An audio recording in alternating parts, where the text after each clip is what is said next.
aking 100% lakas at pinalapag ito sa kanyang likuran at nadama niya ang dagok ni Tuni.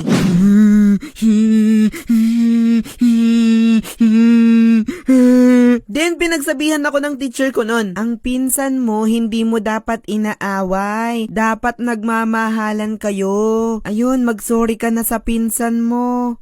Oy, sorry. Ikaw kasi. Isa pang experience ko noon sa pinsan ko, ang sarap kasi makipagpaunahan sa pagtakbo. Like, Pinsan, ang mahuli baong tae.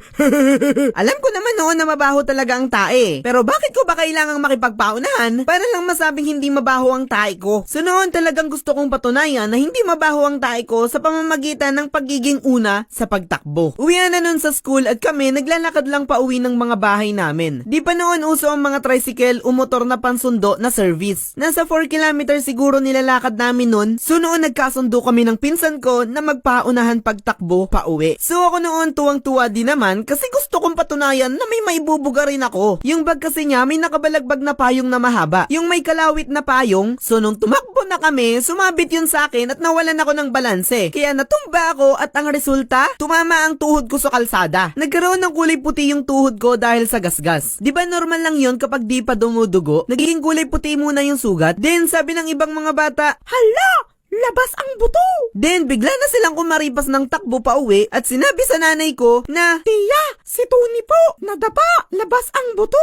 Ano? Mangyak-ngyak na daw nun ng nanay ko kasi ang iniisip niya na fracture yung buto ko at nakalabas na sa balat ko. So, nung nakarating na ako, nasa kalsada yung nanay ko at alalang-alala sa akin. Ayos lang naman ako eh. Then, yung pinsan ko, nauna na siya sa akin umuwi kasi iniisip niya na siya ang may kasalanan kaya ako nadapa at takot siyang mapagalitan ng nanay ko. Pagkatapos ng ilang araw nagpunta yung nanay ko sa bahay ng pinsan ko at kinuwento niya sa akin na yung pinsan ko raw ay nasa kwarto iyak ng iyak at takot na takot mapagalitan.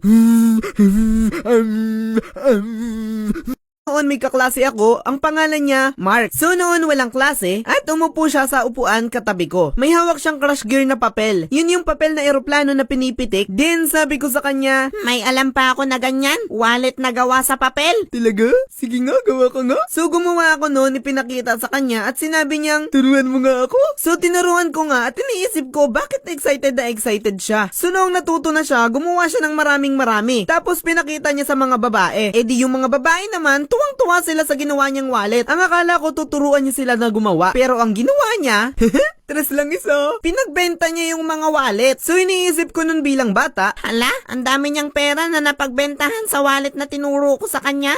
Dapat hindi ko na lang tinuro. Hindi dapat binibenta yun. Dapat libre.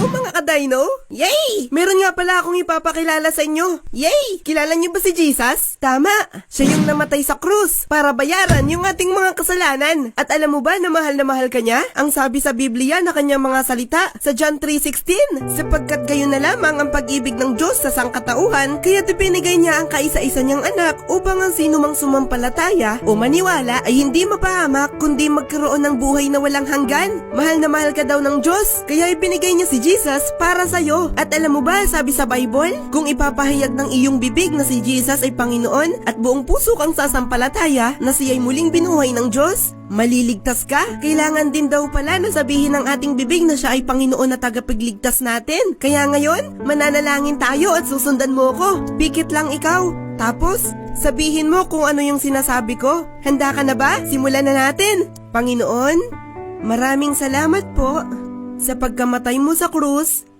para tubusin ako sa aking mga kasalanan. Patawarin mo po ako sa lahat ng aking mga pagkakasala. Tinatanggap kita, Jesus, sa aking buhay bilang Panginoon ko at tagapagligtas. At isulat mo po ang aking pangalan sa aklat ng buhay. Salamat po, Panginoon, sa pangalan ni Jesus. Amen! Congratulations! Tinanggap mo na si Jesus sa iyong buhay. Palagi ka nang magpe-pray, palagi ka nang magsisimba at mahalin at sundin natin si Jesus. Yun lang, babayabadu! Parang masarap manood ng Superbook ngayon.